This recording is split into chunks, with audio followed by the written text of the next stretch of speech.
Kaya Ulay na talakbo. Ulay na lalaygo. Ulay na gampana. Ulay na maluluy. Ulay na matumani. Salamin sa katarungan. Pagdan sa binaan. Pagdan sa mukalipa. Alis ng espirituhan. Alis ng kabantok sa debosyon. Ulo sa nandili matuki. Ulo ni Dabe. kami. Kaya po mo kami. Kaya sa langit. Kaya po mo kami. Sa kabuntag. Kaya po mo kami. Sa masakitun. Kaya po mo kami. Kampanan sa mga makasasal. Kaya po mo kami. Kabayan sa mga migrante. Kaya po mo kami. Kalipay sa lago. Kaya po mo kami. Panabang sa mga Christian. Kaya po mo kami. Kaya sa mga Kaya po mo kami. sa mga patriarsa. Kaya po mo kami. Sa mga propeta. Kaya po mo kami. Kaya po mo kami. Kaya po mo kami. Kaya po mo kami. Kaya po mo kami. Kaya po mo kami. Kaya po mo kami. Kaya po mo kami. Kaya po mo kami. Kaya po mo kami. Kaya po mo kami. Kaya po mo kami. Puliro sa Diyos, nagawa kang sa masarap sa kalibutan.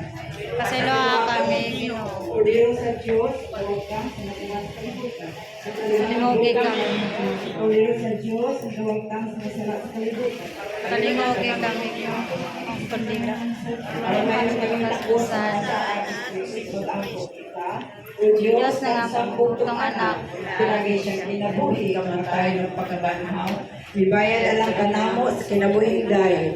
Itugot nga ngamuyo kami kanimo nga pinagin niyong pagpamalandong sa mga misteryo sa Santo Rosario sa bulang Birhen Maria. Makasulong ta kami sa mga tugon niini o makabot siya mga sa pinagay Kristo nga mo Ginoo. Amen.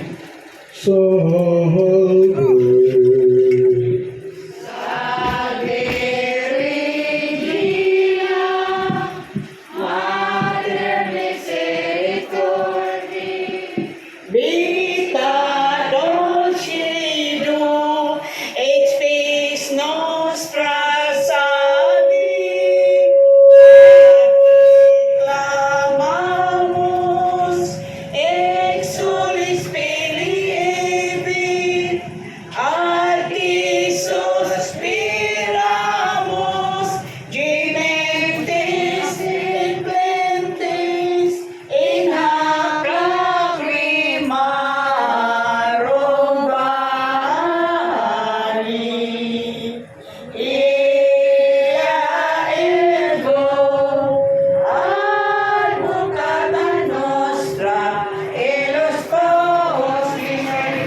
Santa Dei Genitrix.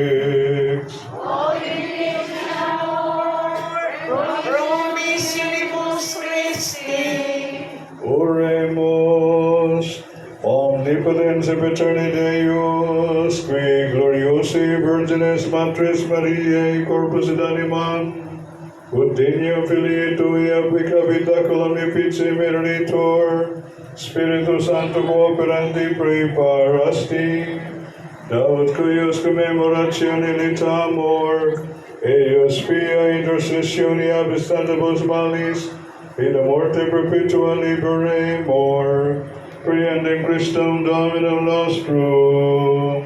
Amen. Divina Auxilium Maniat Semper Nabisco. Amen. Panginoon, ang mga gabi ng God, magpainamdog ka na to, ang iyang debosyon ang pinaka-importante nga misyon tuyo sa iyang debosyon o gyud nga kitang tanan unta makaambit sa gitawag og peace of heart and peace of mind. Ang kalinaw sa kasikasing, kalinaw sa unahuna, diya sa atong sakop sa pamilya, sa atong katilingban, o sa tibuok kalibutan. Notice ang pulong peace. Peace begins with P, prayer. Walay mahitabo nga kalinaw kung walay pagampo. Kaya ang pagampo mao man ang access agyanan sa grasya ug panalangin sa Ginoo. Mo nagingon, never underestimate the power of prayer.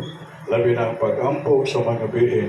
Kaya kanindot di ay sa atong pagampo, sa atong debosyon sa mga bihin, upanan nita sa mga bihin, sa atong pagampo, aron ang atong mga kakulangan, ilang iyang hulipan, ang atong mga pagampo, siya mangunay sa pagdala sa atong mga pagampo, ganito ni Jesus, nga mo itagiya sa tanang grasya, o grasya sa kaluwasan. O ang letter P, sa peace of heart and peace of mind, starts with prayer. Sanglit, parahin kita sa itong pagampo adlaw-adlaw. Letter E, kinahanglan nga kita padayon sa pagka-evangelize sa itong pasabot. Evangel means glad tidings, may balita sa kaluwasan. Kinahanglan, tinguhaw na ito ang tubag sa Ginoo nga mahimutang practicing Catholic Christians. Dili lang kay paling-paling. Ang panahon karon ang inahanglan ng practicing Catholic Christians. Nga atong gipuy-an dili lang sa una-una, dili lang sa pulong, dili sa buhat yun. Kay mismo ang margabinin, ang iyang pulong giubanan ko sa buhat. Pagkasayo niya, aduna siya igagaw sa Isabel, ng talianak, wa na siya magbuhat pagkinsay musulti niya. Iaghan siya sa diwa sa gugma. Kay mo na kinaiya sa pagka-evangelize, nga kung magalihok ng pulong sa Diyos ato kasing-kasing, ang Ginoo na mismo may mag-agda ka nato sa pagtubag sa tawag sa pag-alagad. O nang letter E, evangelize. Kung aron na kita mulambo o puklad sa katahog ng inahanglan kita sakramento. Ang pito ka mga sakramento, amoy ordinaryo nga paagi aron kita makaambit sa pagkabulahan o pagkabalaan o kang grasya sa kaluwasan dayon. So that's sacramentalized mga sakramento. O ang letter A,